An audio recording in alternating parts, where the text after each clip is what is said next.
Yo, what is up, everybody? This is Cushion Tech here, and today I'm going to be explaining to you guys how to make a fishing pole from a developer point of view, from a developer point of view. And before you guys do it, don't forget to subscribe to my YouTube channel, like this video, share this video, click on that notification, and enjoy the show. I need that 1,000 subscribers and those 4,000 watch hours I need. And let's just start. Has anyone ever thought of making a fishing pole if he or she was stranded?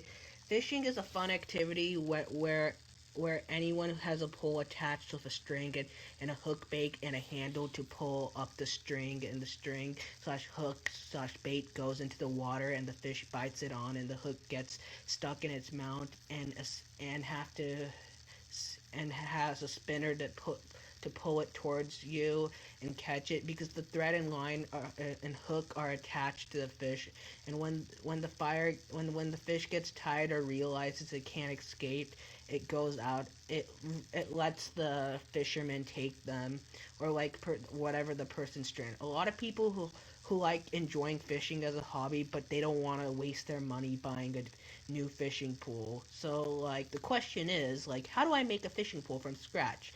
There are many reasons why people want to make fishing pools. Some people don't have the money to, nor want to waste money to buy a fishing pole. For example, when someone's fishing with a friend who doesn't have a fishing pole, they let their borrows theirs and they both fish at the same time. He or she can always create a makeshift fishing pool, give it to their friend, or so they can both fish at the same time, rather than wasting money to buy an extra one. Whenever someone is stranded and has no food, they can just build a fishing rod from scratch and find a water source nearby to catch fish for food and breed them to make more fish for food. There, there are 3 steps to do this activity. Gather all the available materials needed to make the fishing pole, assemble the fishing pole, and test the fishing pole to see if it works. If it doesn't, modify and test it again.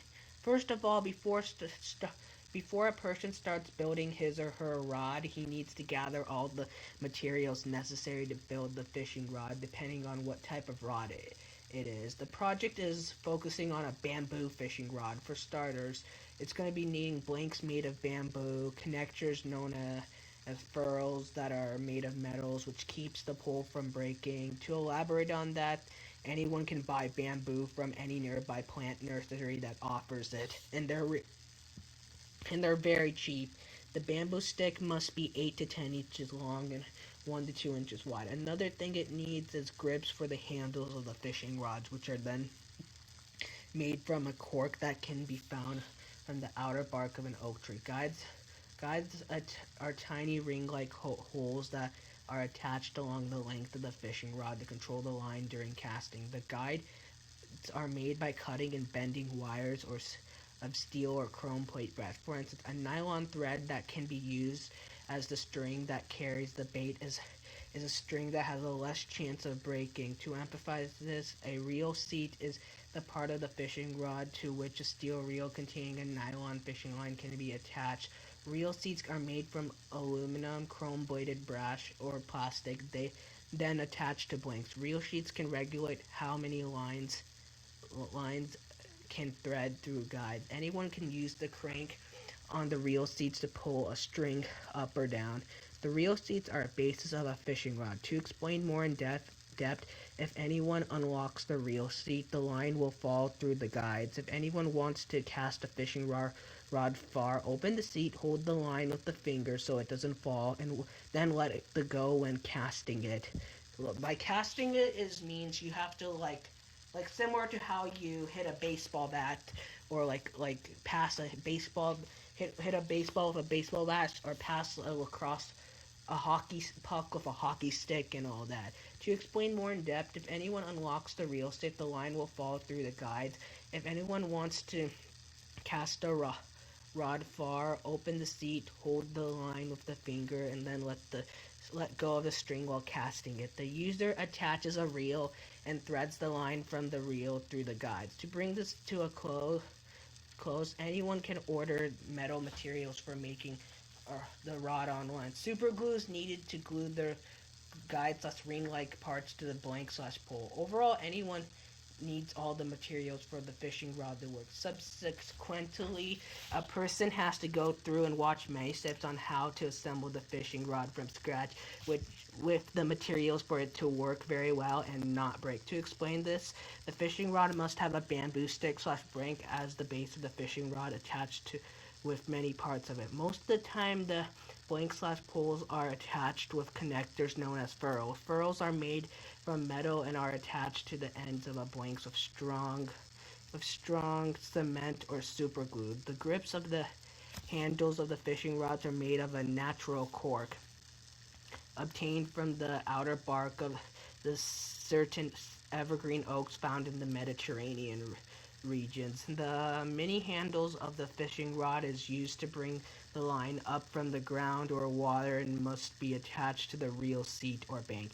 If anyone brings the mini handle forward, the line will go up. A person must get another piece of metal and bend it to make a curve and attach it to the base/reel sheet of the rod sling with the line and move it up either by screwing it or gluing it with super glue. Furthermore, the grip of the fishing pole is then attached to the ends of the blanks with any glue that can stick for a very long periods, including Gorilla Glue. Some guides are ring-like metals that are glued together with super glue to the blanks and the actual fishing pole so it can control the line during the casting of the rod, and the guides are made by cutting and bending wires of a steel or chrome brass plate. The guide is capped into blank position is into like the guide onto the blank. Next, the woolen thread is then coated with lacquer or varnish. Nylon thread is wrapped around the base of the reel seat of the reel. Nylon thread is wrapped around the base of the reel set of the guide to secure it in place. The string is then threaded and moved through the holes of the ring-like guides attached to the blank/rope. After the line is threaded through the guides, the fisherman can tie a hook or bait to the end of the string to keep it balanced and prevent it from falling through the guides. Finally, anyone must attach a lock or a mechanism that prevents the string from falling and keeping it in its place. If the curved metal is facing up, the thread will fall and he or she has to hold the thread with one finger to keep it in its place. The lock can be like a curved metal attached to the base where the thread is tied to prevent the line from falling through the guides.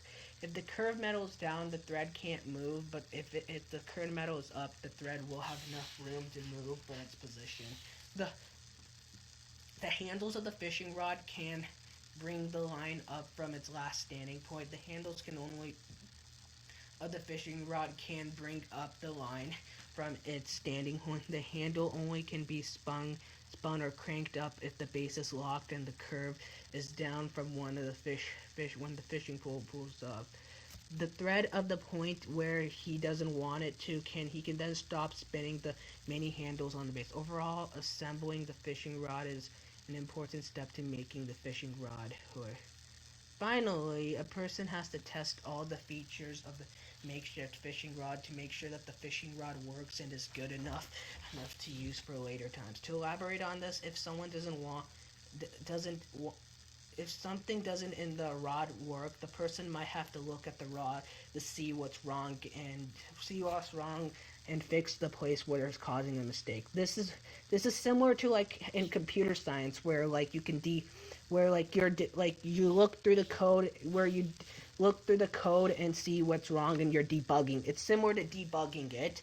Fixing and debugging are the exact same thing. As soon as he or she is done fixing / debugging the error, test the pole again to see if it works. If it works, then try using it more to see if there are errors in the long run. The testing of the fishing rod starts when the rod is completely built. If the new pole is built correctly with no errors and passes all tests, he or she can then use it to catch fish in a variety of outdoor conditions. Without a doubt, the original design can be modified if a person does not like the way it works. A person must make sure if he modifies a specific part of the rod, will it affect the other parts.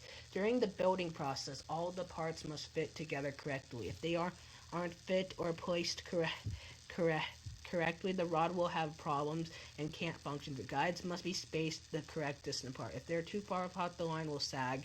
If they are too close together, the line will not move smoothly.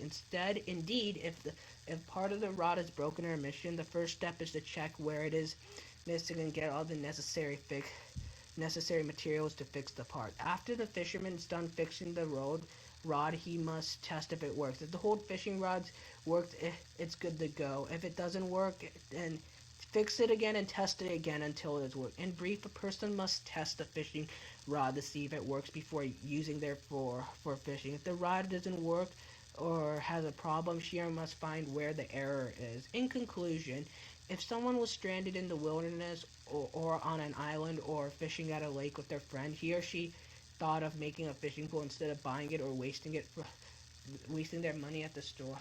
Fishing is a fun activity where anyone has a pole attached to string and a hook bait handle to pull up the string. The string goes into the water and the fish bites on it and the hook gets stuck on it. The spinner to handle back and forth to catch the fish because the thread/line and hook are attached to the fish, and when the fish gets tired or realizes they can't escape it, it goes into the water into the fisherman's hand. After the fisherman removes the bait/hook from the fish's mouth, he puts it back into the water. There are many reasons why people want to make a fishing pole. Fishing can help anyone catch food from a water sport if they're stranded without food. Some people don't have the money to, nor want to waste money to buy a fishing pole at the store. When someone is fishing with a friend and doesn't have a fishing pole, they let them borrow theirs and the fish both at the same time. He or she can create a makeshift fishing pole and give it to their friend so that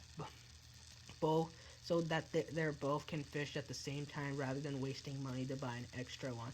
Whenever someone is stranded and has no food, they can build a fishing rod from scratch and find a water source nearby to catch the fish. There are 3 important steps to doing so. Gathering all the available materials needed to make the fishing pole, assembling the fishing pole, testing the fishing pole to see if it works, and if it still won't work, modify it and test it again. Making a fishing pole from scratch is very hard at first, but when anyone does it for a long time, it can be easy for them. Making a fishing pole from scratch is very important because it can help anyone in the long run. Likewise, if someone is stranded on an island or has a friend who does not have a fishing pole can be very useful for catching food and items at nearby water places.